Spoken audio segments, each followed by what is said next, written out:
So, eto na nga, mga sangkay, nagparamdam na po si General Torre. Mukhang nagbo-boxing na.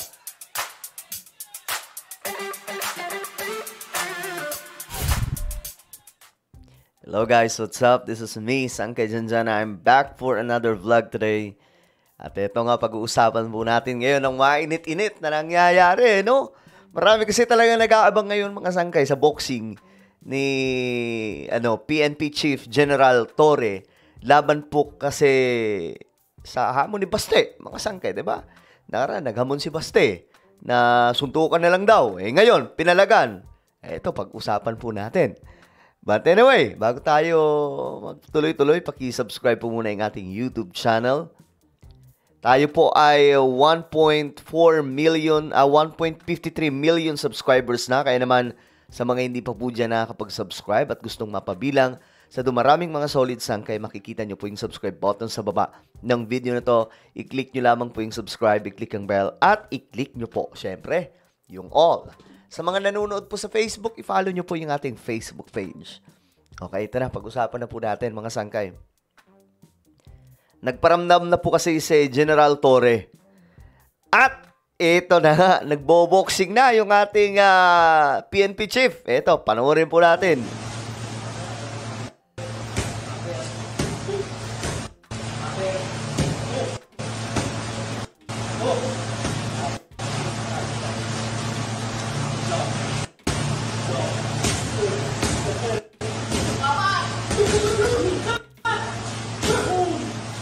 Talagang puspusan na po itong paghahanda. Alam nyo guys, ang nakita ko lang dito mga sangkay, mukhang si General Torre, tawag dito? Seryoso, no? Sineryoso niya po si Baste.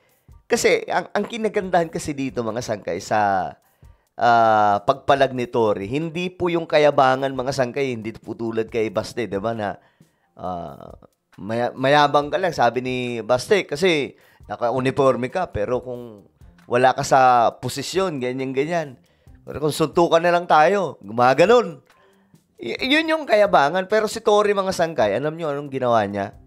O sige, gawin na lang natin charity match. No? Ibig sabihin, sabi po niya, yung lilikumin, yung kikitain mga sangkay ng kanilang boxing, itutulong sa lahat ng mga nasalanta. At alam nyo, maraming nagparamdam mga sangkay ng mga pagkatao para po dito. No? Marami po ang nagparamdam at gusto nga po nila matuloy ito mga sangkay. At kahit ako, mas gusto ko rin po matuloy ito para talagang matigil na po ito mga patutsadahan na kung sino yung matalo, di talo mga sangkay, diba? Kinagandahan lang kay Torre. Kumbaga lalaban siya hindi po dahil para sa kanyang sarili, kundi para po sa mga nasalanta. Doon pa lang panalo na po siya mga sangkay kasi hindi po niya dinaan sa yabang Kumbaga, sige, sabi niya, ganito na lang para, kumbaga, since maraming nasalanta, di gawin na lang natin itong charity boxing match. Ano kaagad? Ngayong linggo daw kaagad mga sangkay. O ngayon, ang problema, nawawala po si Baste mga sangkay.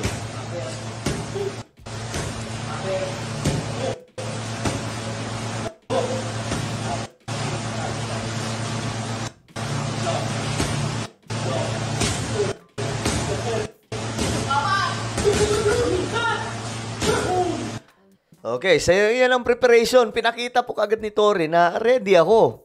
At any moment kung gusto niya talaga, at least makakatulong po mismo mga sangkay. Eto nga, may tingnan po natin yung paghahanda ni Torre.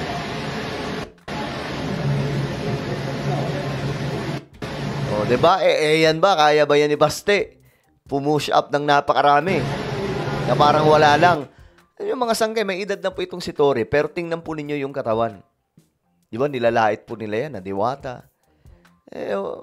Nonsense naman po yung mga panglalait na ganyan mga sangkay. Di ba? Pero ipakita na lang yung tapang doon sa ring. Kasi since si Baste naman ang naghamon, di ba? Kung sino yung naghamon, patunayan niya yung kanyang sarili na talagang matapang siya. O ngayon, mga sangkay, ang problema, nawawala si Baste. Ito na nga po yung mga, kagaya nito si Belhica. Sabi po ni Belhica, pustahan tayo, kanino kayo? Torre versus Baste. Guys, Paano mapupusta? Itong si Greco makasangkay, ano to baka Duterte. Ngayon, sabi po dito ng nag-post, teka sir, bago kayo pumusta, kumbinsihin nyo po muna si Baste. Naduwag Biglang kinabahan. Nauna kasi ang yabang. Anong araw na, di pa rin makasagot. Diba? Nawawala si Baste ngayon. Di po makasagot. Ito pa. Sabi ng nag-post dito, inutil ka Baste, ikaw yung naghamon ng suntukan, ngayon ikaw ang naduwag. Alas 12 na ng umaga, wala ka pa rin sagot, wala kang bayag. Wala mga sanggay, di po kasi talaga mahanap si Baste. Kaya nga po, ako, post din ako ng post sa account ko Kino-call out ko si Baste para, alam nyo guys malaking tulong ito. Kahit ako manunood ako dito Talagang bibili ako ng ticket. Kayo ba? Hindi kayo bibili ng ticket? Bibili ako ng ticket. Kasi bukod sa, syempre, may entertain tayo. Nakakatuwa din na makakatulong po tayo sa mga nasa lanta. 'Di ba? Sa pamamagitan po dito. Napaganda po yung mangyayari pa. Napaganda kasi magiging charity match. Ang pagkakaalam ko, may nag-offer na daw po ng isang parang auditorium na doon magkakaroon ng laban. 'Di ba? Ngayon, ito mga sangkay. Tingnan po natin yung itong video ni Baste. Ito naman yung video ni Tory mga sangkay. Itong kay Baste, matagal na po ito. Nire-upload lang. Itong kay Tory, ito po yung latest. Tingnan po natin mga sangkay.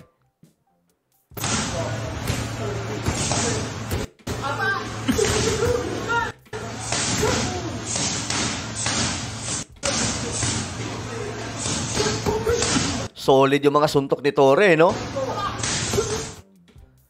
Ulitin natin. Kanino kayo pabor dyan? Tingnan po ninyo kung sino ang malakas sumuntok sa dalawang ito.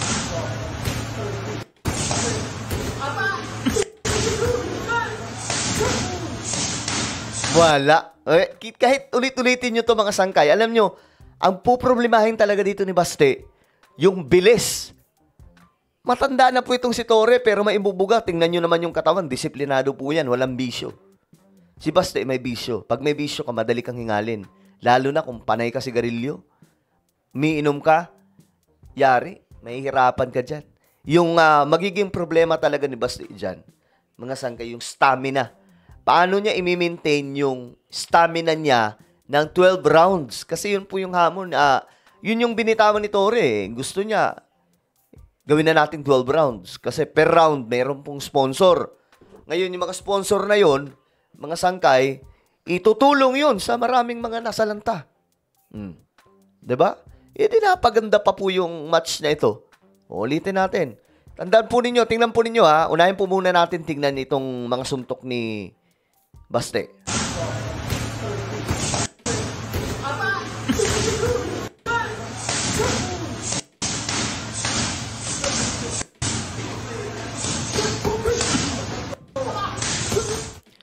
Ito naman, tingnan po ninyo yung mga suntok ni Tory.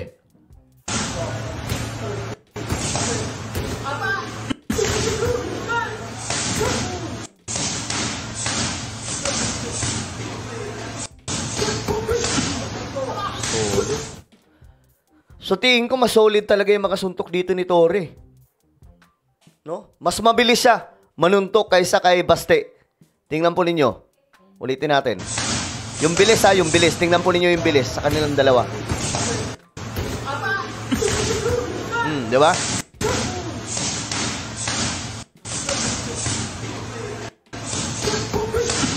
Solid. Yung kay Tory guys, mabilis na solid yung mga suntok. So talagang ang delikado talaga dito kay Baste, baka hindi pa po 3 rounds, wala na. Tumba na. Diba? So ngayon, ano sa tingin nyo? Kanino kayo papaning dyan? Just in case matuloy ang laban. Kasi si Baste ngayon, hindi pa rin nagpaparamdam Naduwag po ata Nauna kasi yung yabang ni Baste. Akala niya siguro mga sangkay, hindi po siya papalagan. Dati din, di ba, mayroon din po na-issue yun. Si Baste, hinamon po ng duelo. Anong nangyari? Wala, mga sangkay, hindi sumipot. Natakot. So, ganito din po ngayon. General ba naman yung hinamon niya? General na maskulado. Walang tiyan kasi hindi naman korap na general eh. Hindi, malalaman mo yung mga korap na general kapag ka malalaki yung tiyan eh. Alam nyo na yan kung sino ang isang general dyan. Di ba? Well, ano po ang inyong opinion, mga sangkay? Comment down below. Yung mga DDS dyan, tawagin nyo lang si Baste para talagang tuloy-tuloy na po itong bakbakan. Meron po tayong YouTube channel, Sangkay Revelation. Hanapin nyo po ito sa YouTube ngayon din. Kapag nakita nyo na, i-click nyo po yung subscribe, i-click ang bell, at i-click nyo po yung all. Ako na po yung magpapaalam. Mag-iingat po ang lahat. God bless everyone.